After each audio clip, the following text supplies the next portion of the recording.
The task force consulted handpicked big corporates such as Adani Group, Patanjali Ayurveda, Mahindra Group and Big Basket. इन ऐसे बड़े corporate घरानों से पूछा गया कि क्या होना चाहिए। जाहिर है इन्होंने अपने अपने नजरिए से सारी बात रखी, मगर टास्क फोर्स के आगे अदानी समूह ने कहा, और अदानी समूह जैसे बाकी जो मैंने आपको नाम लिए, उन्होंने कहा कि ये ठीक है, बीच की एंटिटी को इजाजत दी जाए जमाखोरी करने की, असीमित और अनियंत्रित इजाजत दी जाए और एमएसपी पे खरीद करने की कोई कंडीशन ना हो।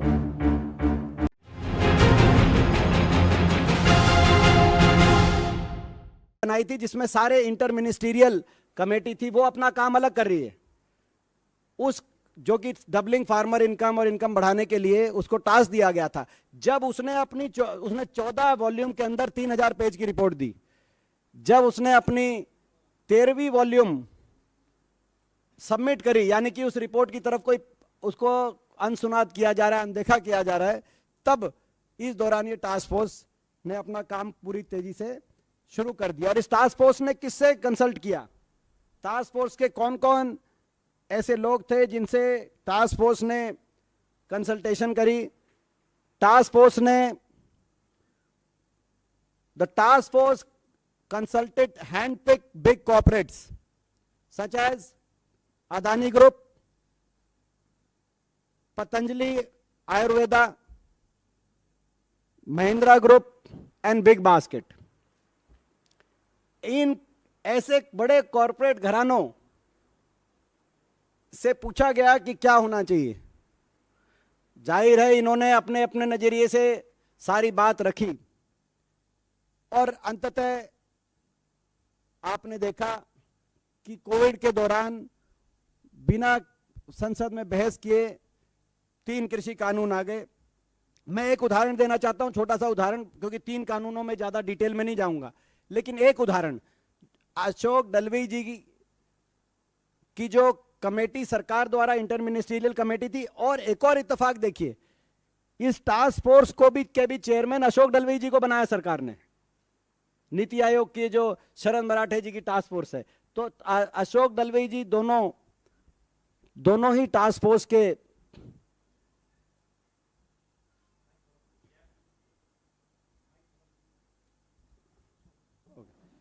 तो ये दोनों टास्क फोर्स के की अध्यक्षता अशोक डलवी जी कर रहे थे। एक उदाहरण देना चाहता हूं, एसेंशियल कमोडिटी एक्ट, यानी कि जमाखोरी के खिलाफ सरकार का ये एक ऐसा कानून कि कोई बिचौलिया किसान से कम कीमत पे खरीद कर और इतना जमाखोरी के माध्यम से और ग्राहक को ज्यादा कीमत पे बेचने का काम ना करे, ताकि किसान को भी और ग्राहक को भी दोनों को चोट मारकर खुद का मुनाफा ना कमाए। इसीलिए जमाखोरी का एक कानून है एसेंशियल कमोडिटी एक्ट। और आपको याद होगा 3 कृषि कानून में से एक ये भी था कि इसमें बदलाव। अशोक दलवई जी की 2 कमेटियां हैं। एक कमेटी जो दूसरी इंटर मिनिस्ट्रियल कमेटी है, उसमें एक सुझाव ये है कि ये प्राइवेट सेक्टर को बढ़ावा देने के लिए एसेंशियल कमोडिटी एक्ट में एग्जेम्पशन दिया जाए। बीच का जो एंटिटी है वो, मगर वो तब दिया जाए जब वो एमएसपी पे परचेज करे। एमएसपी पे अगर खरीदती है तो बीच में वो रख सकती है, बीच की एंटिटी। मगर टास्क फोर्स के आगे अदानी समूह ने कहा, और अदानी समूह जैसे बाकी जो मैंने आपको नाम लिए, उन्होंने कहा कि ये ठीक है, बीच की एंटिटी को इजाजत दी जाए जमाखोरी करने की, असीमित और अनियंत्रित इजाजत दी जाए और एमएसपी पे खरीद करने की कोई कंडीशन ना हो, और यही मान लिया गया।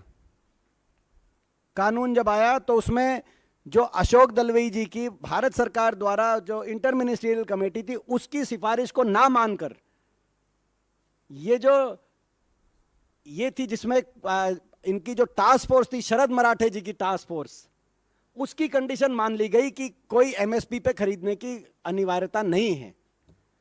ये दलवई जी की जो टास्क फोर्स है इंटर मिनिस्ट्रियल, उसकी रिपोर्ट सार्वजनिक पब्लिक डोमेन में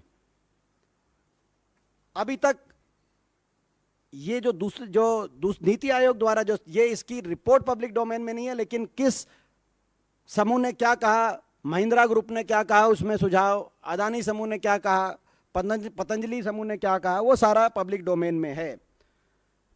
तो आज ये साबित हो गया है, जैसे मैंने कहा इस रिपोर्ट के आने के बाद, कि ये तीनों कृषि कानून किसान को लाभ देने के लिए नहीं, धनाढ्य लोगों को लाभ देने के लिए बनाए गए थे। किसान ये कहता रहा, हम लोग ये कहते रहे, आज ये साबित हो गया है।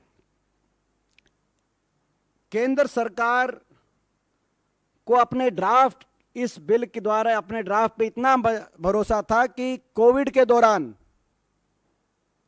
बिना चर्चा करे संसद में उन्होंने ये ऑर्डिनेंस ये लेके आ गए कोरोना काल में, जबकि किसान संगठन की कोई ये मांग नहीं थी, पूरे देश में कोई किसान मांग नहीं कर रहा था।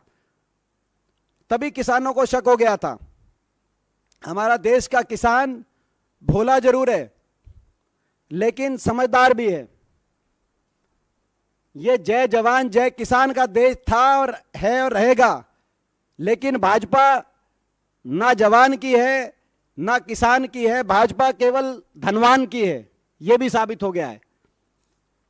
और सरकार ये कहती थी कि किसानों को हम इनके लाभ समझाने में सफल नहीं हो पा रहे तीन कानूनों के, लेकिन सच्चाई ये निकली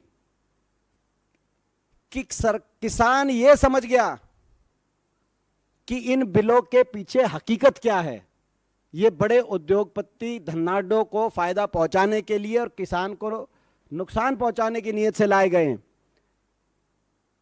किसानों को इन तीन बिलों के फायदे ना समझा पा रही, भाजपा बार बार कह रही थी हम नहीं समझा पा रहे, प्रधानमंत्री जी सबको फील्ड में भेजने की कह रहे थे समझाओ, लेकिन हकीकत यह है कि किसान ये समझ गए कि इन तीन कानूनों के आने से कितना भयंकर नुकसान किसान का होगा। इस बात की तकलीफ बीजेपी को है, ये नहीं कि वो इनके तीन के फायदे नहीं समझा पाई, ये कि किसान समझ गया कि कितना भयंकर नुकसान किसान को होगा। और इसीलिए हम मांग करते हैं सरकार से, प्रेस रिलीज में बाकी डिटेल हैं, कि जब दलवई, हमारी चार मांगे हैं, जब दलवई कमेटी की 3000 पेज की रिपोर्ट मौजूद थी तो नियमों को दरकिनार कर भाजपा ने गैर विशेषज्ञ एनआरआई उद्योगपति की बात क्यों सुनी? हाई लेवल टास्क फोर्स क्यों गठित किया गया नीति आयोग द्वारा? क्या वो किसानों के अधिकारों को कुचलने के लिए बनाई गई थी ताकि चुनिंदा धनाढ्यों को मुनाफा कमा सकें? पहला प्रश्न।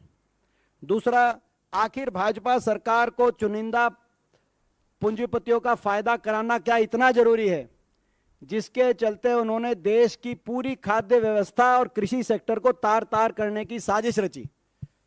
हमारा दूसरा प्रश्न। हमारा तीसरा प्रश्न, देश का जो अन्नदाता 140 करोड़ भारत नागरिकों का पेट भरता है, उसके साथ ये सरकार ऐसा शत्रुपूर्ण व्यवहार क्यों कर रही है? हमारा तीसरा प्रश्न। और हमारा अंतिम प्रश्न है, किसानों को गाड़ी के नीचे कुचलने वाली भाजपा सरकार ने किसानों को कॉस्ट प्लस 50% एमएसपी तो दिया नहीं, शहीद 750 किसानों को ना मुआवजा, ना शहीद का दर्जा, ना उनके परिवारों में सरकारी नौकरी देने का काम हुआ, और ना ही संसद में 2 मिनट का मौन धरा गया। इतना ही नहीं, उनके खिलाफ केस दर्ज भी वापस नहीं हुए। अब जो आंदोलन खत्म कराते वक्त सरकार ने जो मांगे मानी थी, एमएसपी कमेटी का गठन करना, समय निर्धारित तरीके से एमएसपी को लीगल गारंटी देने का को क्रियान्वित करना और ये केस मुकदमे वापस लेना, इन सभी समझौते के जो फैसले हुए थे इनको पूरा करने की टाइमलाइन कब तक है, ये हमारा चौथा अंतिम प्रश्न। ये 4 प्रश्न आज हम सरकार से पूछते हैं।